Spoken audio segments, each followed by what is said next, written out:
जी hello viewers, मैं हूं कमर चीमा अपने यूट्यूब चैनल कमर चीमा के साथ। व्यूअर्स, आज मेरे साथ मौजूद हैं जनाब संजय दीक्षित साहब, जो कि ऑथर हैं और जयपुर डायलॉग्स के चेयरमैन हैं उस फोरम के, और अपना इंतहाई एकेडमिक इनपुट देते रहते हैं। और रिसेंटली जो एक बुक इनकी बड़ी जबरदस्त, जारी बात है, हर तरफ आई हुई है और छाई हुई है, unbreaking India, decisions on article 370 and the CAA।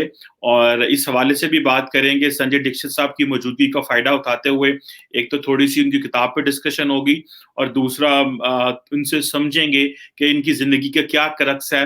Bharat और पाकिस्तान के डिस्कशन के हवाले से, मोदी साहब की सियासत के हवाले से बात होगी, सोसाइटी कल्चर के हवाले से बात होगी कि सोसाइटी क्यों नहीं मिल पा रही, और होस्टेज हम सोसाइटीज कैसे बने हुए हैं। इस सारे टॉपिक पे बात करेंगे। संजय दीक्षित साहब, सर आपके वक्त का बहुत शुक्रिया। नमस्ते, गुड आफ्टरनून। कैसे हैं आप कमर साहब? जी Thank सर, you बहुत for inviting me to your channel. Thank you very much for your time sir. I am really grateful, you honoured us. और व्यूअर्स, आप में से जारी बात है कि बहुत सारे लोग इस बात पे कह रहे होंगे कि बहुत सारे लोगों ने तो बुक देख ली होगी, लेकिन फिर भी I am just sharing this on screen if anybody wants to have it. Hard copy भी अवेलेबल होगी इसकी, और ये सॉफ्ट कॉपी आप अगर अमेजोन पे जाएं तो आपको, ये मैं जस्ट शेयरिंग इट, आपके सामने आएगी। Sir, just for our viewers, आपने ये किताब लिखी।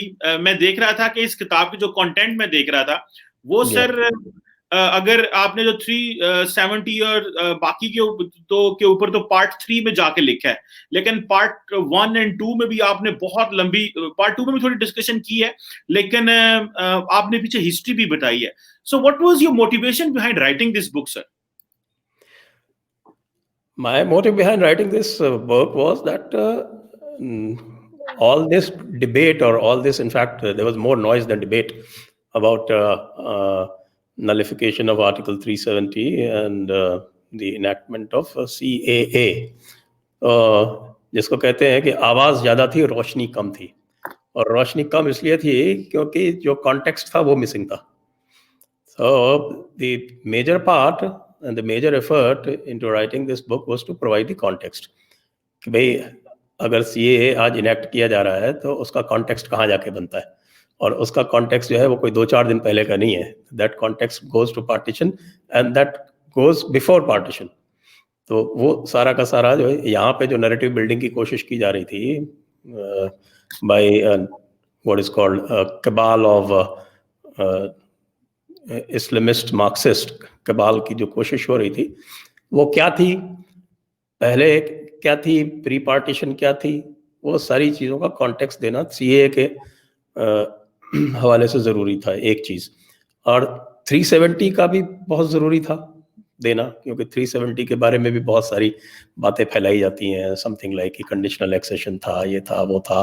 और पाकिस्तान की तरफ से तो ऐसी बात होती है कि जैसे 370 जो है वो कोई एग्रीमेंट था पाकिस्तान और इंडिया के बीच में, उसकी वजह से 370 आया हुआ था। भाई, पाकिस्तान को क्या परेशानी है? Where is the locus stand of Pakistan as far as 370 is concern? There is no locus stand, लेकिन उसके बाद भी पाकिस्तान अल्लाह करता रहता है। उस क्यों है, कैसा है, जो पूरा का पूरा जो नज़रिया है पाकिस्तान है वो क्या है, तो उसको भी एनालिसिस करना ज़रूरी था। क्योंकि एक मुल्क जो मजहब की बिना पे बना हुआ है, वो दूसरे मजहब से कहता है कि आपको सेक्युलर रहना चाहिए। So these are certain contradictions, they needed to be explained. That is why I have got back into history, and that is why this book is not just a what is called a legal document. आप देखेंगे इसको listed किया हुआ है constitutional law में, आपके Amazon में जो कैटेगरी इसको दी हुई है, that is given as constitutional law. But it is not just a legal book. It provides all the perspectives. It provides you the legal perspective. It provides you the constitutional perspective, the political perspective, as well as the historical perspective. ये सारे perspectives जो है इसको मिला के इसको दिया गया है. So basically, it sets the context and then explains the what is called the legal nitty-gritty. तो ये एक जी कंप्लीट बुक है in that sense. बिल्कुल सही है सर। सर मैं 2 सवाल इसमें आपने करना चाहूंगा। एक तो आपने CAA के हवाले से बात की। सर ये सिटीजनशिप अमेंडमेंट जो आप समझते हैं कि एक्ट लेके आए, पास हो गया, आप क्या समझते हैं इंडिया ने क्यों इसको वेल रिसीव नहीं किया? आपको नहीं लगता कि इसके अंदर एक डिस्क्रिमिनेटरी एटीट्यूड था कि जो लॉ है वो कहता है जी कि नॉन मुस्लिम जो हैं वो बाकी जगहों से तो आ सकते हैं, नॉन मुस्लिम्स तो आ सकते हैं, मुस्लिम्स नहीं आ सकते। सो ये क्या डिस्क्रिमिनेटरी क्यों रखने की? ये देखिए, पहली बात तो ये कि दिस इज योर कंट्री, आपका लॉ, आप जो मर्जी फैसला करें, what kind of a law you want to make, one thing. Second, I have no right in terms of this, India is a sovereign country. लेकिन इंडिया के अंदर ही well receive नहीं किया गया क्योंकि आप नहीं समझते कि इंडिया के लोगों ने ये महसूस करना शुरू कर दिया था, और कांग्रेस पार्टी और बहुत सारे लोगों ने ये कहना शुरू कर दिया था कि नरेंद्र मोदी अगर 2019 में आ गए तो इंडिया का कॉन्स्टिट्यूशन बदलेंगे, और इंडिया के कॉन्स्टिट्यूशन को सेकुलर से ये रिलीजियस नेचर उसकी बदल देंगे। So this is a sort of a Hindu motivated religio political government है जो बेसिकली सारा स्ट्रक्चर बदल देगा। सो इंडिया ने इसको वेल रिसीव नहीं किया। पाकिस्तान का तो इससे कोई ताल्लुक नहीं था। 370 में मैं आपसे पूछूंगा, तो why India didn't receive it well? पहली बात तो मेरा आपसे इस स्टेटमेंट पे इत्तेफाक नहीं है, क्योंकि you are saying in a very matter of fact manner कि इंडिया ने इसे वेल रिसीव नहीं किया। I don't know where you drawn that conclusion from. वो कंक्लूजन आपके पास कहाँ से आया कि इंडिया ने इसको वेल रिसीव नहीं किया? A small minuscule section of Marxists and Islamists who have suffered a number of electoral defeats, वो अगर इसका वो बना के और एक सड़क रोक लेते हैं और उसको लेके बैठे रहते हैं, तो that doesn't mean that they represent the whole of India. तो ये तो आपके जो स्टेटमेंट है उसमें से थोड़ी सी मैं ये उस पर ना इत्तेफाकी अर्ज करूँगा आपसे। और दूसरी बात आपने कही कि उसका सेक्युलर कैरेक्टर ख़त्म हो जाएगा। आपको जाना चाहिए, और मैंने इसमें दिया हुआ, किताब में लिखा हुआ, किताब में आई हैव एक्सप्लेन्ड जो पूरा का पूरा जो कॉन्स्टिट्यूशनल डिबेट्स हुई थी। सबसे पहले तो जाइए कि आप जो इंडियन इंडिपेंडेंस एक्ट 1947 है वो कैसे डिवाइड करता है। जो इंडिया था उसका जब डिवीजन हुआ 1947 में, तो it is Muslim non Muslim मजहबी आधार पे है या नहीं है? क्या इंडियन इंडिपेंडेंस एक्ट 1947 मजहबी आधार पे है या नहीं है? किसने डिमांड किया था? इंडिया, पाकिस्तान? हिंदुओं ने तो नहीं किया था। हिंदुओं ने तो ये नहीं कहा था कि मुसलमानों तुम बाहर चले जाओ। You agree with me on this? This demand was raised by Muslim League. Yes. Pakistan की डिमांड तो मुस्लिम लीग की डिमांड है ना, हिंदुओं की डिमांड तो नहीं है ना। हिंदुओं ने तो नहीं कहा था कि भाई आप लोग निकल जाओ मुसलमानों और आप जाके पाकिस्तान बना लो। So, if you agree with me to that point, तो जिस आपके कंट्री की तकसीम हुई मजहबी आधार पर, मजहब के आधार पर, उसमें से एक ने तो अपने आप को इस्लामिक रिपब्लिक डिक्लेयर कर लिया, और दूसरे ने in its munificence, I would say, they allowed those very people who had demanded Pakistan, because the demand of Pakistan arose not from Punjab and Bengal. The demand of Pakistan came from the minority Muslim population among the majority Hindu provinces, mainly UP, CP, Bombay, Madras. ये चार जो है provinces आपकी British India की, ये सबसे आगे थी। और डॉक्टर अंबेडकर जो है, जिन्होंने कॉन्स्टिट्यूशन, जो was the chairman of our drafting committee of the constitution and who prepared the constitution in a record time of 2 years and 11 months, he was in favor of a complete exchange of population. So that complete exchange of population did not happen because our leadership thought that these people could possibly live with the Hindu India, and then they thought that in their, I should say, मुझे तो लगता है कि शायद misguided था। अगर उस वक्त इसको क्लियरली कह दिया जाता कि ये हिंदू राष्ट्र होगा, तो ये जो कन्फ्यूजन पैदा कर रखा है सेक्युलर, उसका वो होता ही नहीं।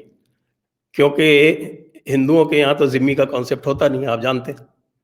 ये जिम्मी का कॉन्सेप्ट तो इस्लाम में ही होता है कि भाई जो गैर इस्लामी है वो जिम्मी बनेगा। हिंदू में तो, सनातन धर्म में तो हमारे किसी भी शास्त्र में ये नहीं कहा गया है कि minorities are to be treated differently. हाँ, तो माइनॉरिटी को छोड़िए, हमारे तो जो शास्त्रों में है वहाँ तो जो इनएनिमेट और आपके एनिमल्स, प्लांट्स, उन सब में ईश्वर को देखते हैं। गॉड इनहियर्स इन एवरीवन। ये इस्लाम की तरह नहीं, ये बेसिक समझिए पहले। गलती होगी। आपके यहाँ तो जिम्मी को भी कहते हैं कि साहब की इसको राइट्स नहीं है, वो कोड ऑफ उमर चलता है, जिम्मा चलता है ना, जिम्मा। आपको ध्यान है ना जिम्मा कैसे कैसे? मैं हिस्ट्री में जा रहा हूँ, इस्लामिक हिस्ट्री में। तो ये जो है यहाँ पर इसको फिर भी उन्होंने कहा कि ठीक है, the state shall not discriminate on the point of religion, और उसको फॉलो किया उन्होंने। उसके बाद फिर जब पहले वेस्ट पाकिस्तान से कत्ले आम हुआ, जानते हो, कत्ल गारत हुई, उसका रिएक्शन पंजाब में हुआ। East Pakistan was relatively quite. फिर उसके ये थोड़ा मामला जब सेटल हुआ तो फिर उसके बाद ईस्ट पाकिस्तान में भी शुरू कर दिया। उसके बाद आपके लियाकत नेहरू पैक्ट हुआ। लियाकत नेहरू पैक्ट मेरे किताब में लिखा हुआ है। जो लियाकत नेहरू पैक्ट था उसका लॉजिकल एक्सटेंशन है सिटीजनशिप अमेंडमेंट एक्ट, क्योंकि आप अगर उसमें पढ़ दें according to the Liaquat Nehru act pact, उसमें अगर दूसरी कंट्री की माइनॉरिटी यहाँ पे आती है तो they will have right to stay here and they will naturally have the right to citizenship. So what Citizenship Amendment Act is doing today, it should have done in 1956 itself. So only they are correcting only a historical wrong. ये इसका जो legal पहलू है और इसका ये जो historical पहलू है, ये दोनों यहाँ से तय होते हैं. सर, एक सवाल में आपकी डिस्कशन से ड्रॉ हुआ है, ये आप समझते हैं भारत के अंदर ये गलती, ये जो भारत के जो लार्जर पॉपुलेशन है, और आपकी मुझे बात से भी ऐसे ही क्रक्स हुआ है कि भारत के सियासतदानों से या भारत के लोगों से गलती हो गई है कि इंडिया को एक सेकुलर नहीं होना चाहिए था, हिंदू रियासत होना चाहिए था. वही मैं आपको डॉक्टर अंबेडकर के पास फिर ले जाता हूँ. डॉक्टर अंबेडकर ने जब कॉन्स्टिट्यूशनल अमेंडमेंट, जब कॉन्स्टिट्यूएंट असेंबली में जब डिस्कशन हो रहे थे कि weather India should be declared a secular, preamble में सेक्युलर आना चाहिए कि नहीं आना चाहिए, तो उन्होंने क्या कहा था, और उन्होंने जो कहा था वो that is the basic Hindu wisdom. उन्होंने कहा कि ये हिंदू तो बाय नेचर सेक्युलर है, तो यहाँ पे तो कोई डिस्क्रिमिनेशन होता ही नहीं है, इसने सबको होस्ट किया है दुनिया भर के लोगों को यहाँ पे विदाउट एनी डिस्क्रिमिनेशन. और जो फंडामेंटल्स हैं सनातन धर्म के, हिंदुइज्म के, they also teach equality, they do not, जैसे मैंने आपका कहा कि हिंदू में तो कोई जिम्मी होता नहीं है, इसलिए there is no need to write this word. ये कॉन्स्टिट्यूएंट असेंबली के डिस्कशंस का पार्ट है, मैं कोई अपनी तरफ से बना के नहीं कह रहा हूँ. These matters are discussed. ये सेक्युलर कौन होता है, दैट सेक्युलर भी उन्होंने कहा सेक्युलर, स्टेट इज सेक्युलर. कोई सोसाइटी सेक्युलर नहीं होती है, क्योंकि सोसाइटी में तो we are giving the society and the communities the freedom of religion and conscience. तो उनको तो फ्रीडम ऑफ रिलीजन और कॉन्शियंस सोसाइटी को दिया जा रहा है. State by nature, the Hindu state historically has always been secular, therefore there is no need to write this. But they gave articles 25 to 30 in the constitution which guaranteed, not only guaranteed, in fact even in certain matter even privileged the minorities. तो इसलिए जो आप कह रहे हैं ना कि वो जो बात थी उससे हुआ ये कि एक कंफ्यूजन आ गया, क्योंकि एक्चुअल क्या हुआ मैंने किताब में लिखा है डिटेल में, व्हाट हैपेंड, कि जो सारे के सारे मुस्लिम लीग के पॉलिटिशियन थे आपके यूपी सीपी में और बॉम्बे में, और उनमें से almost 99% did not go to Pakistan. वो सारे के सारे अपना चोला बदल के और प्रोग्रेसिव बन गए, कम्युनिस्ट बन गए, प्रोग्रेसिव राइटर्स एसोसिएशन में घुस गए, इप्टा में घुस गए. मैं नाम बता दूंगा आपको, कैफी आजमी जैसे लोग, आपके मजाज लखनवी जैसे लोग, आपके कैफ बनारसी जैसे लोग, सज्जाद ज़हीर को तो आप जानते हैं, वो तो आपके यहाँ रावलपिंडी कॉन्स्पिरेसी में भी पकड़े गए थे, फिर बाद में इंडिया ने उनको वापस बुला लिया. तो ऐसे ऐसे ऐसे एग्जाम्पल्स हैं हमारे जेनरोसिटी के। तो ये सारे लोग, एक मिनट पूरा कर लेंगे, मुझे लग रहा है कि आपको थोड़ा सा ये देखिए, आपने मुझको बुलाया तो मैं तो देखिए साफ बोलने वाला आदमी हूँ, तो मैं तो साफ I didn't stop you, and you should speak whatever you believe in speaking. तो वही मैं कह रहा हूँ। तो मैं आपको ये बता रहा था कि ये जो सारे लोग थे, फिर उस रूट से ये वापस जाके कांग्रेस में घुस गए। और कांग्रेस में उस वक्त जो भी आपके जो क्या बोलते हैं, उनकी जो भी तकलीफें थी, उनके इनर कॉन्फ्लिक्ट्स थे, वो कुछ, और ये सारे लोग बाद में सेक्युलर कहलाए। जो मोस्ट कम्युनल लोग थे जिन्होंने पाकिस्तान बनवाया, वो सब बाद में जाके 50s में सेक्युलर बन गए। तो इसीलिए मैं कह रहा हूँ कि ये जो कंफ्यूजन पैदा हुआ है, अगर सीधे सीधे कह दिया जाता कि भाई ये this is a state for non Muslim, क्योंकि इंडिपेंडेंस एक्ट आपका इंडियन इंडिपेंडेंस एक्ट कहता है ना, शेड्यूल देख लीजिए पूरा, मैं कोई आपको कोई हवा में थोड़ी बोल रहा हूँ। वो पूरा का शेड्यूल जो है वो आपको डिवाइड करता है मुस्लिम नॉन मुस्लिम बेसिस पे कि नहीं करता है। तो this if they had said that okay this will be A state for non Muslims, तो कम से कम ये जो कंफ्यूजन हो रहा है ना कि हमारे जो अशराफिया मुल्ला मौलाना क्लास है, आपके यहाँ भी वही रूल करता है, हमारे यहाँ भी वो मुसलमानों का ठेका उन्हीं ने ले रखा है, तो उनकी जो ये एक कंफ्यूजन है कि साहब हम ये वापस मुगल एम्पायर लाएंगे हिंदुस्तान में, तो वो नहीं रहता। इसलिए मैं कह रहा हूँ।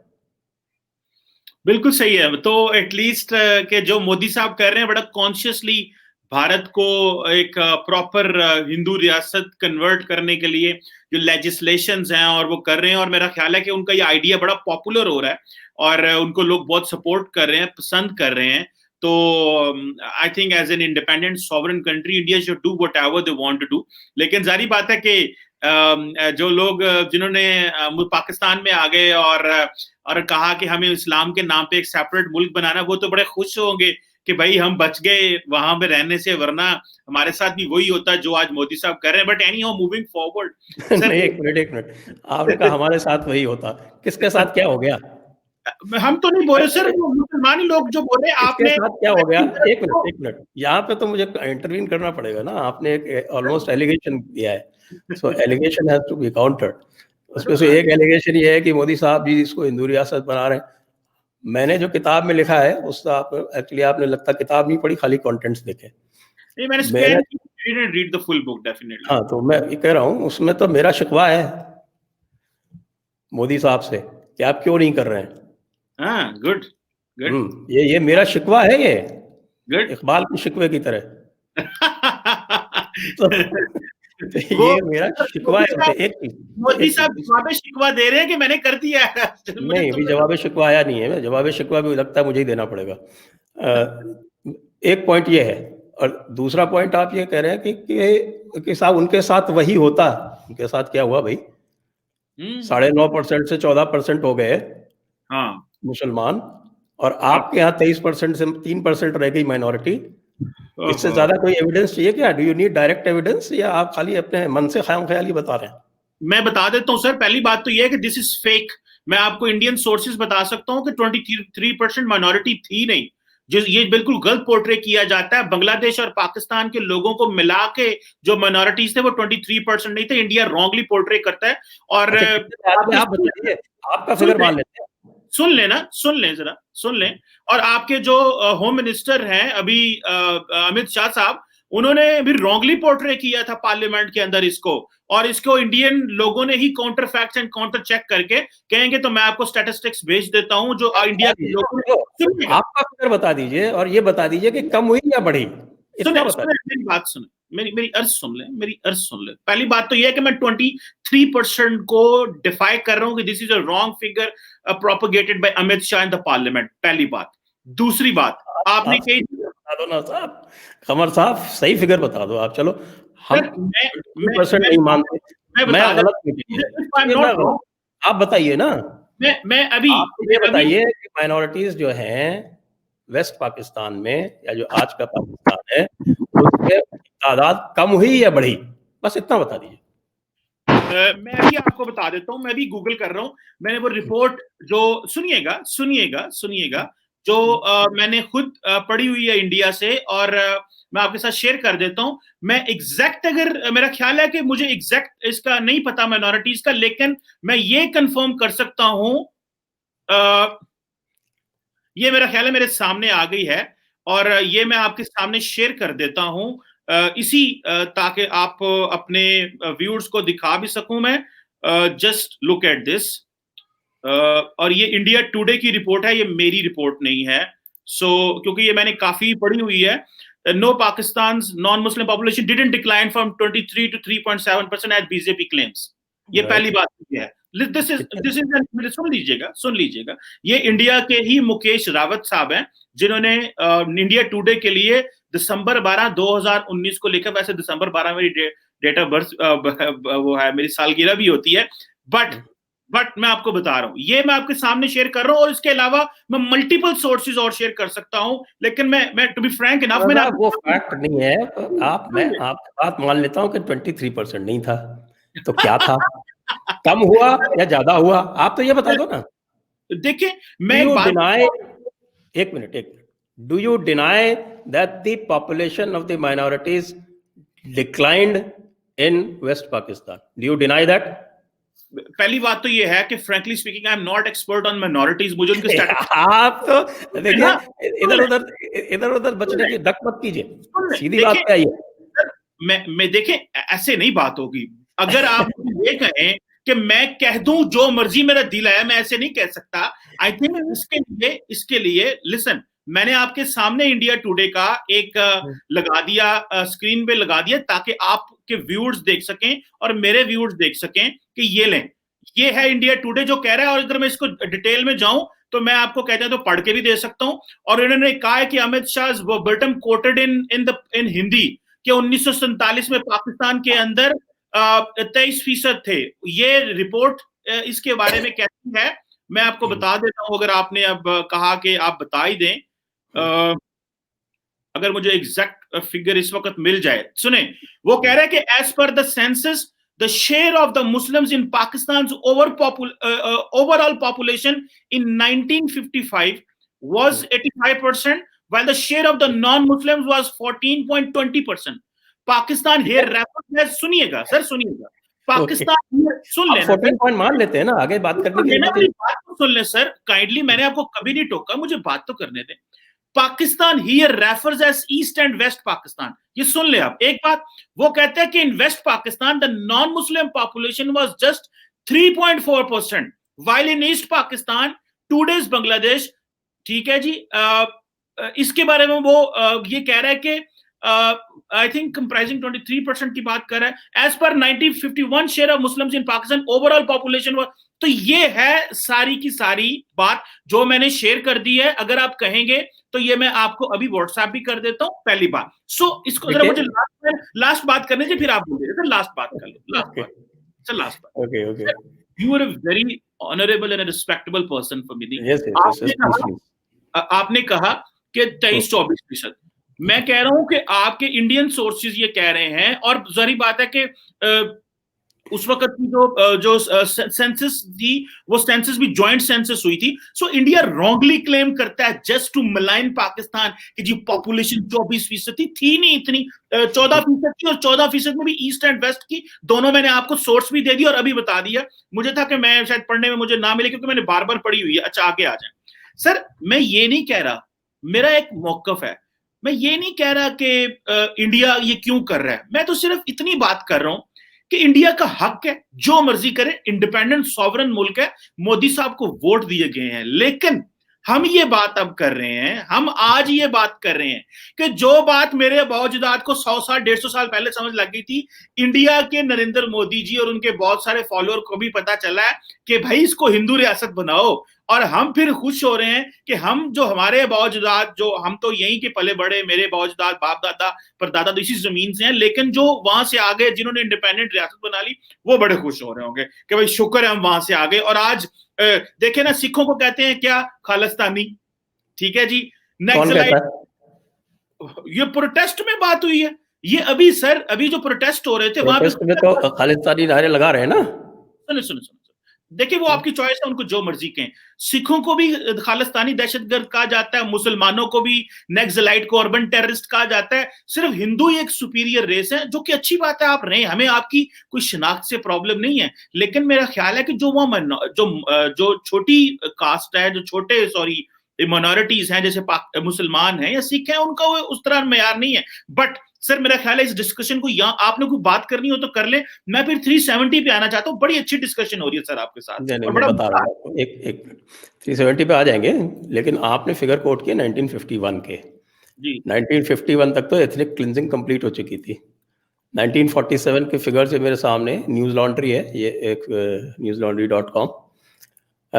In 1947, Hindus constituted about 15% of the population of West Pakistan. आप 1951 की बता रहे हैं, 1947 में तो आपने सबको मार मार के भगाई दिया ना वहाँ से, वेस्ट पाकिस्तान से। वहाँ बचा कौन? तो 15% तो आपको, you will have to refer to the 1941 census document, not 1951 census document। 1951 तक तो जो होना था वो आप कर चुके थे। वाह और 1941 के सेंसस के हिसाब से, और यहाँ पे 1951 के सेंसस के हिसाब से भी यहाँ 9.5% मुस्लिम्स थे, जो अब 14.1% है। और सीएए में नारा क्या लगा रहे थे? सीएए में नारा ये लगा रहे थे कि साहब हम नहीं जाएंगे। करे भी जिसको जाना हो तो वही, लियाकत नेहरू पैक्ट आज भी खुला हुआ है, it is an official document. और उसमें 1951 में पाकिस्तान ने रोका था।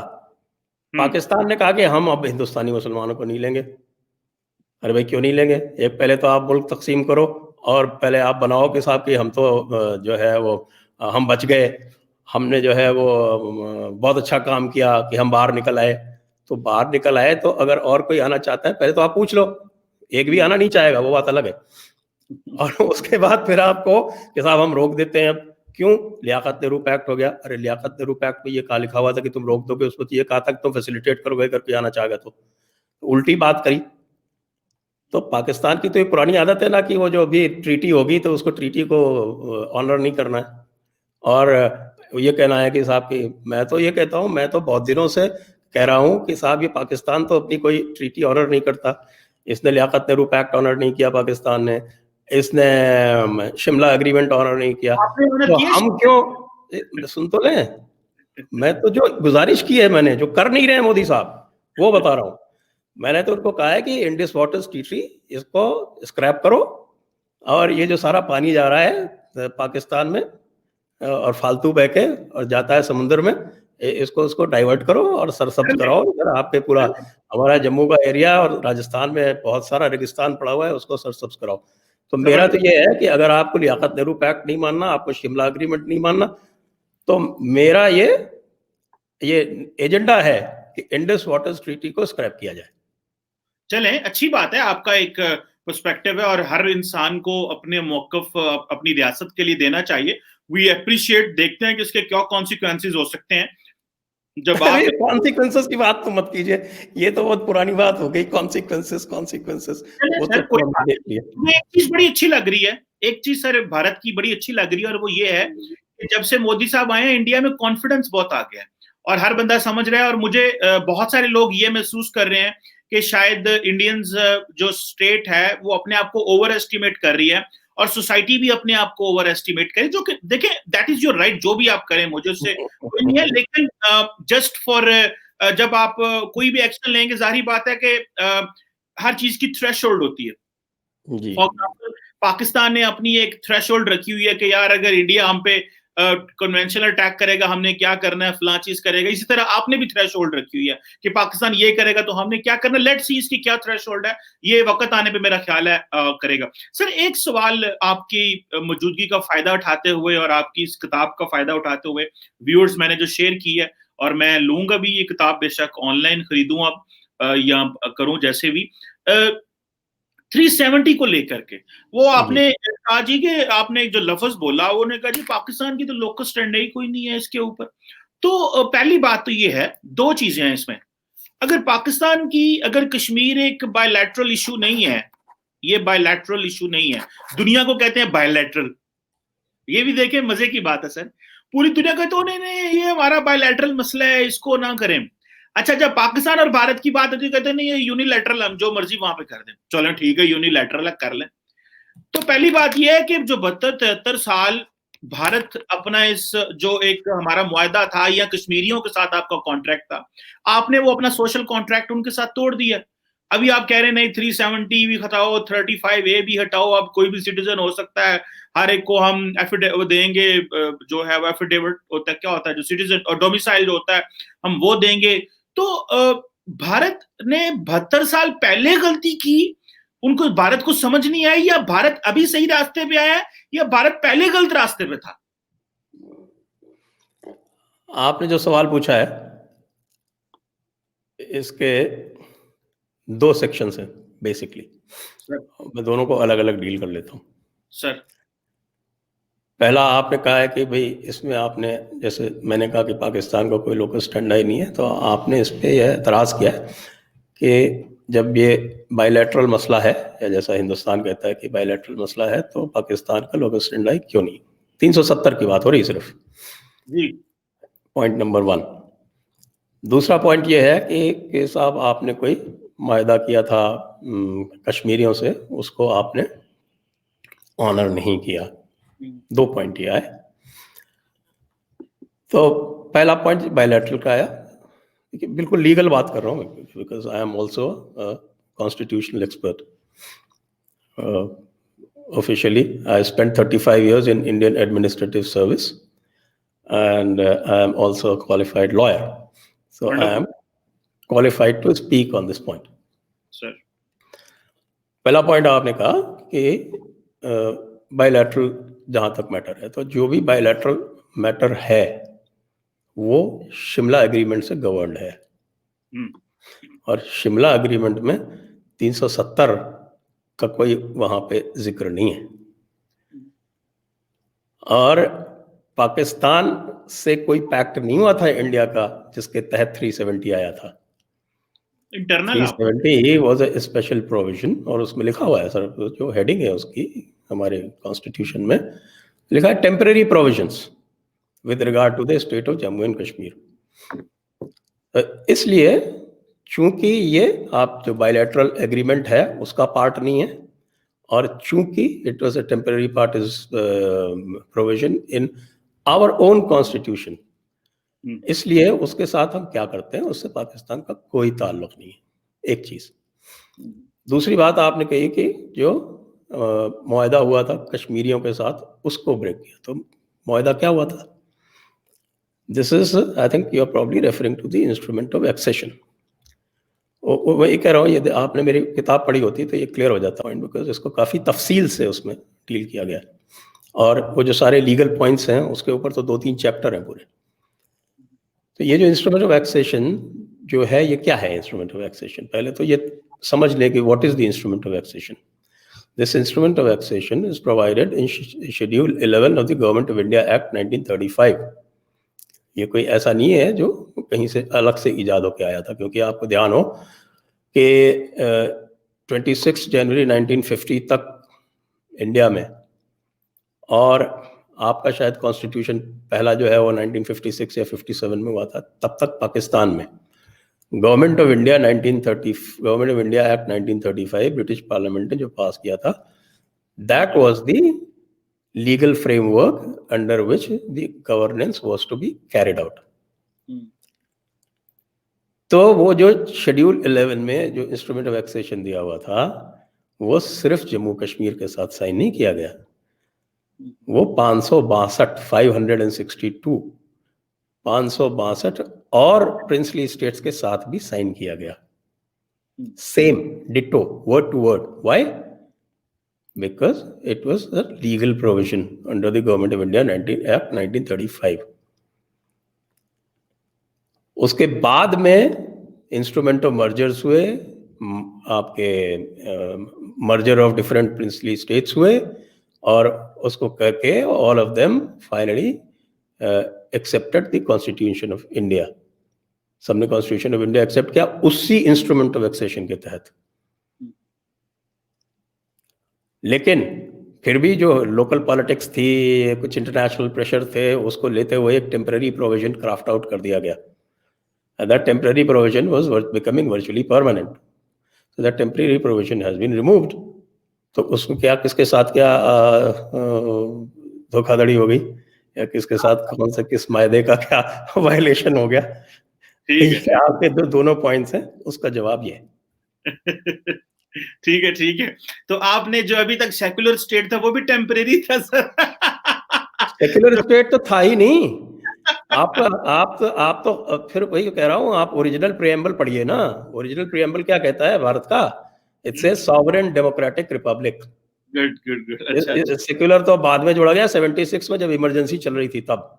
अच्छा, गुड। और मैंने आपको वो रेफरेंस भी दे दिया कि कॉन्स्टिट्यूएंट असेंबली में बाकायदा डिबेट हुई है, हाँ, इसके ऊपर गुफ्तगू हुई है कि भाई सेक्युलर वर्ड लागू होना चाहिए या नहीं होना चाहिए। बिल्कुल सही। और इस पर यह तय हुआ कि इसकी कोई जरूरत नहीं है, हम्म, क्योंकि this is a majority Hindu country and Hindus by nature हाँ हाँ, they do not treat anybody as unequal. बिल्कुल ये सही, तो हमारे कॉन्स्टिट्यूएंट असेंबली की डिबेट्स का पार्ट है, इट कैन बी रेफरेंस्ड, आप चेक कर लीजिए। बिल्कुल सही, बिल्कुल सही। अच्छा सर, थोड़ी लाइट डिस्कशन आपके साथ सोसाइटी के हवाले से, क्योंकि अक्सर हमारे व्यूअर्स भी कहते हैं कि भाई आप पॉलिटिक्स, हार्ड पॉलिटिक्स बहुत डिस्कस करते हैं। सर ये जो सोसाइटी है, हम सारा टाइम हार्ड पॉलिटिक्स डिस्कस करते हैं, सॉफ्ट पॉलिटिक्स। सर ये सोसाइटीज ने आपस में क्यों मिलना शुरू बंद कर दिया? कोई ड्रामे, फिल्में, music, sports, kabaddi, cricket, hockey. कल वो एक इंडिया के ही हमारे दोस्त हैं कैप्टन जसदीप, तो उन्होंने एक मुझे ट्विटर में टैग किया हुआ था कि भाई इंडिया हॉकी जो है वो भारत और पाकिस्तान की कौमी खेल है, तो क्रिकेट डोमिनेट कर गया और हॉकी भी खत्म हो गई, तो हम भूल गए हॉकी भी खेलनी है। तो हॉकी जो इंडिया पाकिस्तान की होती थी तो बड़ा मजा आता था। इस तरह कबड्डी। सर ये चले पॉलिटिक्स तो हो गई, लेकिन ये हाई पॉलिटिक्स, इंटरनेशनल रिलेशंस में हम एक टर्म बोलते हैं high politics and low politics. तो ये high politics and low politics mix क्यों हो गई, और ये दोनों सेपरेट क्यों नहीं रही? आप नहीं समझते ये डेलिब्रेटली मूव्स हैं टू क्रिएट डिवीजन, या आप इसको कैसे देखते हैं, high politics and low politics और सोसाइटी का ना मिलना? सर देखिए जी, जब तक दिल साफ नहीं होते तब तक अगर ऐसे सोसाइटीज जो है वो मिल भी नहीं सकती। अच्छा। अब मैं इसको फिर कहूँगा तो आप कहेंगे कि आप पाकिस्तान को ब्लेम कर रहे हैं, क्योंकि पाकिस्तान की जो सोसाइटी है उसमें आपका जो इस्टेब्लिशमेंट है, जो मिलिट्री ब्यूरोक्रेटिक कॉम्प्लेक्स है, उसका असर बहुत ज़्यादा है। आपके यहाँ तो सरकार भी बेचारी जो है वो उनके रहमो करम पे रहती है। अब ये सब कहेंगे आप इसको स्वीकार नहीं कर सकते ओपन यूट्यूब पे, naturally I can understand your compulsions. आप बोल रहे हैं क्या हो बट गया? जब आपके शाहिद अफरीदी और शोएब अख्तर जो है वो खड़े होके और बकवास करेंगे कि साहब हमें तो हिंदुस्तान पे वो क्या, शाहिद अफरीदी क्या कहता है कि तो मैं तो हिंदुओं से नफरत करता हूँ। अभी ठीक है, शरीयत में लिखा हुआ तुम्हारी, तुम करो, लेकिन जब इस तरह की बातें ओपन में कहोगे तो किस तरह से आप उम्मीद रखते हो कि भारत की सोसाइटी रिएक्ट नहीं करे? रिएक्शन तो होगा ना। Actually there should be an equal and opposite reaction to every action. Over the years what has happened is that Indians had forgotten to make equal and opposite reaction. तो उनका reaction बड़ा subdued होता था। Now they are giving equal and opposite reaction. तो इस वजह से मेरे ख्याल से अब दिक्कत आ रही है। पहले तो कुछ भी कर लेते थे, कोई अटैक हो जाता था, मुंबई हो जाता था, 26/11 हो जाता था, उसके बाद कहते थे अच्छा फिर से बैठ के बात करते हैं। वो that's no longer possible. The society जो है, मैं तो बल्कि हमने तो इसके ऊपर I can say for myself, I have question those people कि भाई how can you go and mix up with those people. आप जानते हो कि जो लोग भी मिक्सअप होते आते हैं पाकिस्तान की तरफ से, वो ISI के क्लियरेंस के बगैर आ नहीं सकते। ये हिंदुस्तान की तरह तो है नहीं कि कोई भी फ्रीली मूव कर ले, बाहर जाके कुछ भी क्रिटिसिज्म कर ले और आराम से वापस आके उसके बाद फिर यहाँ पे बैठ के भी बात करता रहे। यहाँ तो जो लोग भी जाके पाकिस्तान को क्रिटिसाइज करते हैं बाहर, वो सारे के सारे बेचारे बाहर ही बैठे हैं और बाहर भी मार दिए जाते हैं करीमा बलोच की तरह। सर वैसे ऐसे में आप बताइए कि हेल्थी डिस्कशन कैसे हो सकता है? खास तौर से जब आपके यहाँ सारा जो जी एक सर, ओके ओके। आपके यहाँ जो सारा जो मुल्ला मौलाना क्लास है, वो रोज गज़वाए हिंद चिल्लाता रहता है, और वो आपकी सुर्खियां बनता है हर वक्त आपकी टेलीविजन की, मीडिया की। तो आप कैसे उम्मीद करते हैं कि साहब इस तरह के एटमॉस्फेयर में एक कोई हेल्थी बातचीत हो सकती है?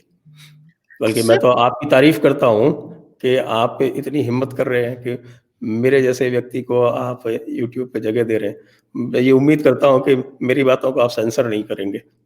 नहीं नहीं सर, कोई सेंसर नहीं है, लेकिन मेरा ख्याल है कि हम तो डायलॉग की बात करते हैं। मुझे एक बात की समझ नहीं आई, आप जैसा पढ़ा लिखा इंडियन एडमिनिस्ट्रेटिव सर्विस का हिस्सा रहने वाला बंदा, ऑथर, मतलब हम लोग कैसे होस्टेज बन सकते हैं?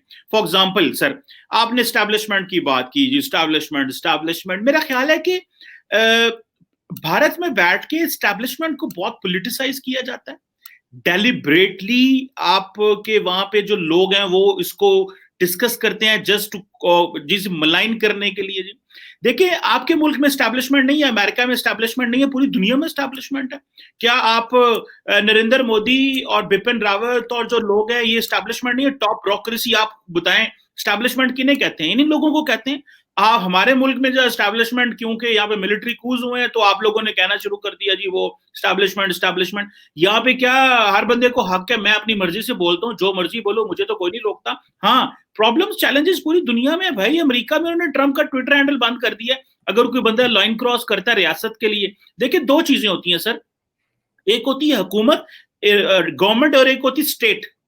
आपके अंदर लोग, हुकूमत को तो आप क्रिटिसाइज कर सकते हैं वहां पे भी, लेकिन अगर आप स्टेट की एग्जिस्टेंस के बारे में बात करेंगे, स्टेट के सिस्टम के बारे में बात करेंगे और स्टेट को उसको ही रीड्रॉ करने की बात करेंगे, तो आपकी स्टैब्लिशमेंट खामोश नहीं होगी। ये याद रखिए, मोदी जी को जो बात करना, तनकीद करना आसान है, इमरान खान को तनकीद करना बहुत आसान है, ट्रंप को तनकीद करना आसान होगी, लेकिन अगर रियासत के स्ट्रक्चर के ऊपर आप आ जाएंगे तो वो तो बिल्कुल एक और चीज है। एक बात सर, दूसरा, शाहिद अफरीदी हो, आपने एक लफ्ज यूज किया बकवास। मेरा ख्याल है कि हमें हमें अपने लहजे धीमे रखने चाहिए। मैं इंडिया में 10,000 ऐसे लोगों को गिनवा सकता हूं जो पाकिस्तान के खिलाफ नफरत बोलते होंगे, लेकिन मैं किसी को इस तरह का लफ्ज नहीं बोलूंगा। मेरे लिए सारे ऑनरेबल हैं, बड़े हैं, सीनियर हैं। मेरा ख्याल है कि हम यहाँ पे बैठ के, या आप जैसे लोग जिनकी पूरी उम्र गुजरी है, आपने भारत को बहुत कुछ दिया है सर, आपकी सर्विसेज है भारत के लिए, लोग आपको फॉलो करते हैं, लोग आपके पैरोकार हैं इन terms of ideas, in terms of your great intellect, लोग आपको सुनते, बोलते, पढ़ते हैं। सो मेरा ख्याल है कि हमें कभी भी वो दामन नहीं छोड़ना चाहिए, वो थ्रेशोल्ड नहीं क्रॉस करनी चाहिए।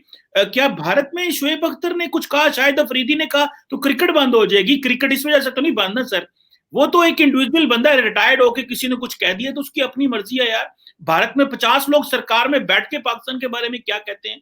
तो ये तो अगर हमने, क्योंकि भारत में भी बहुत सारे ऐसे लोग हैं सर जिनको मैं जानता हूं और पाकिस्तान में भी हैं, वो कहते हैं कि क्या हमने इन एलिमेंट्स का होस्टेज बनना है या हमने एक प्रोग्रेसिव थॉट रखते हैं? It depends on the people. और आप जैसे सर हाई क्लास इंटेलेक्चुअल्स जो कि सिस्टम के, सोसाइटी को डायरेक्शन देते हैं सर, मेरा ख्याल है कि हमें जो बात करनी चाहिए, मेरी जाती राय है, you are entitled to sir आप योर ओपिनियन, हमें थोड़ा और डायरेक्शन में एक रास्ता दिखाना चाहिए, एक रोशनी देनी चाहिए, क्योंकि आज नहीं, कल नहीं, परसों, आज पाकिस्तान थोड़ा इकोनॉमिकली वीक है, भारत ये समझता है कि अभी इनसे जरा बात नहीं करनी, जरा टाइट रखो, क्योंकि ये ग्लोबली थोड़ा वो आइसोलेशन की तरफ हमें लेके जाने की कोशिश कर रहे हैं या दहशतगर्दी है। तो सर हालात इस तरह नहीं रहते। ये तो अभी इंडिया में पॉपुलेशन बड़ी, ग्लोबलाइजेशन आई, मार्केट इकोनॉमी, फ्री इकोनॉमी ने भारत को ग्लोबल स्टेचर दे दिया। 25 साल पहले क्या था? ग्लोबलाइजेशन से पहले वही लेबर, वही चीजें थी। सो कल को चीजें ओवरकम हो सकती हैं। सो मेरा ख्याल है कि अगर आप ओवर एस्टिमेट करेंगे, कल हम करेंगे, तो ये लॉन्ग टर्म प्लानिंग नहीं है। मेरी एक अदना सी, एक छोटी सी, एक as a student of politics and history ये राय है सर। तो चलिए सर, ये तो हो गई सर। आखिरी मैंने तो इसलिए कहा, आपने तो खिलाड़ियों की और फिल्म स्टारों की बात की थी, तो मैंने आपको उन्हीं के एग्जाम्पल दे दिए। आप कहते, तो मैं फिल्म स्टारों को भी एग्जाम्पल दे दूंगा। जब ये फिल्म स्टार जो काम कर रहे हैं इस वक्त, इंडस्ट्री में काम कर रहे थे बॉलीवुड में, उन्होंने आके ऐसे ऐसे स्टेटमेंट दे दिए, तो वो कैसे उनको उनके साथ में काम किया जा सकता है? आफ्टर ऑल जब इस तरह की बात हुई और मुद्दे यहाँ तक पहुंच गए कि तलवारें आपस में खिंच गई, तो उसे सोसाइटी कैसे अछूती रह सकती है? ये तो मेरे ख्याल से हम ऐसी कल्पना नहीं कर सकते कि सोसाइटी उससे अछूती रह जाएगी। सर ठीक है, सर ठीक है, as you feel, as you have a very honourable respectable views.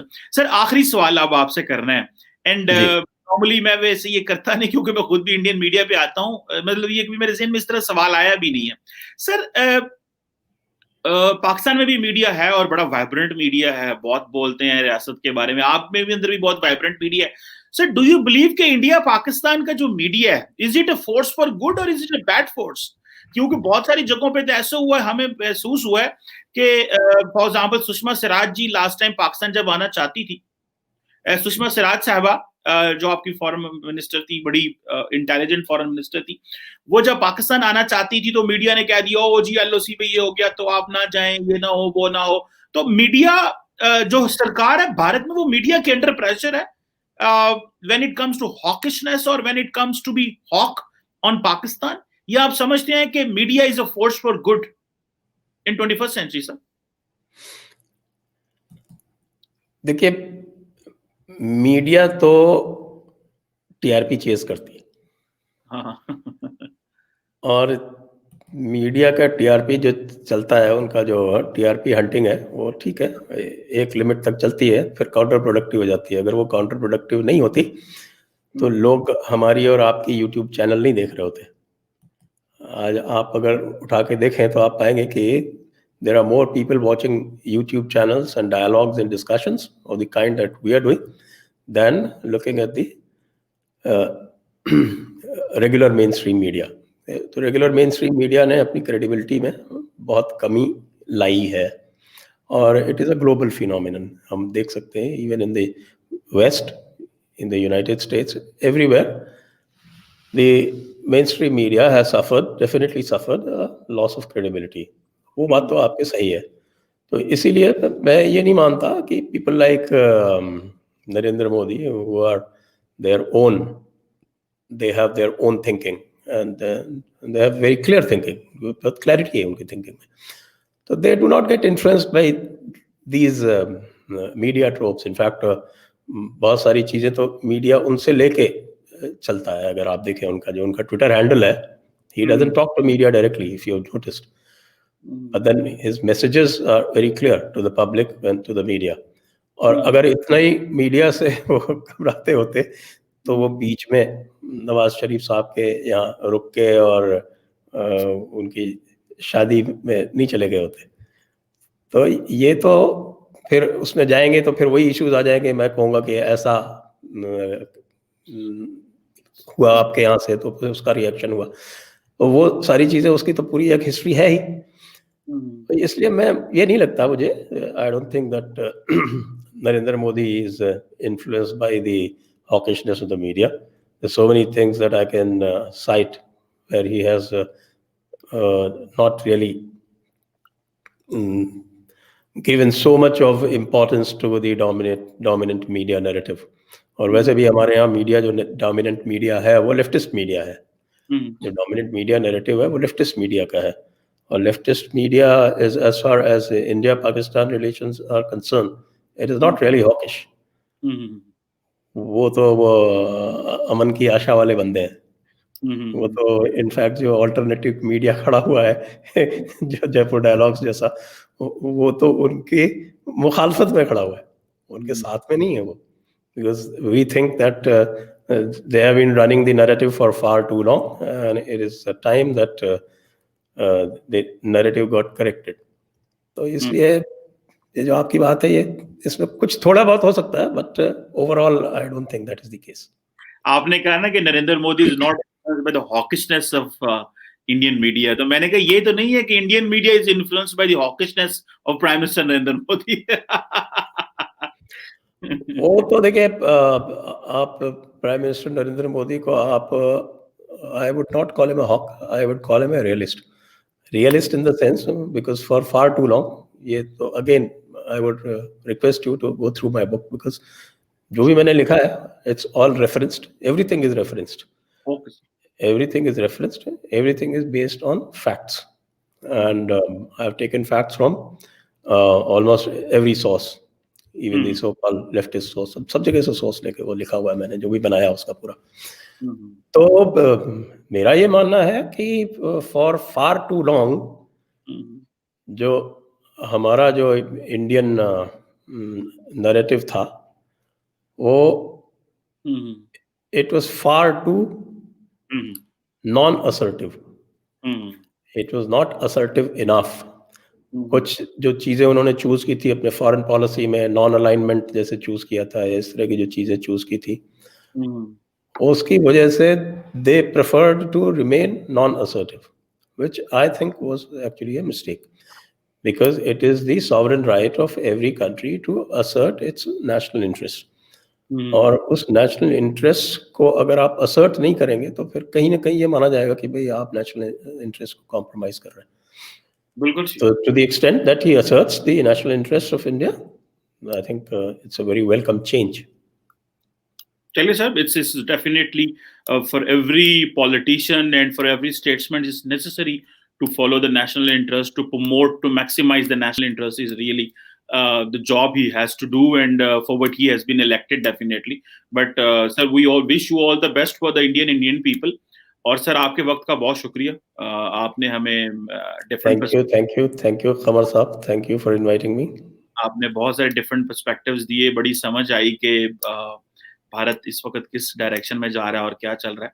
तो सर आपका जो जयपुर डायलॉग्स का सिस्टम है, जो फ्रेम ऑपरेटर्स है या जो प्लेटफॉर्म है, ये भी बहुत अच्छा है, इट्स गुड एकेडमिक। तो इंशाल्लाह सर आपसे रब्ता रहेगा और आपको सर कभी कभी जो है वो तकलीफ देते रहेंगे और आपके बिल्कुल, I would be delighted to be back here. Sir, thank you so much.